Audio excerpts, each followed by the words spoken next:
చిన్ను ఎక్కడికి పోయినాడు? సరే సరే, నువ్వు కుక్క పిల్లవా? కుక్క పిల్లవా? నువ్వు కుక్క పిల్లవా? నువ్వు కుక్క పిల్లవా? అవునా కాదా? నువ్వు కుక్క పిల్లవా? చెప్పు. నువ్వు కుక్క పిల్లవా? కుక్క పిల్లవా? నువ్వు చెప్తేనే. కుక్క పిల్లవా?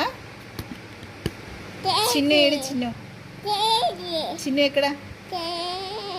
నువ్వు కుక్క పిల్లవా? అవునా కాదా? కుక్క పిల్లవు కదా నువ్వు. అవునాను అవునాను తీస్తా. అవునాను, నేను కుక్క పిల్లను. నేను కుక్క పిల్ల.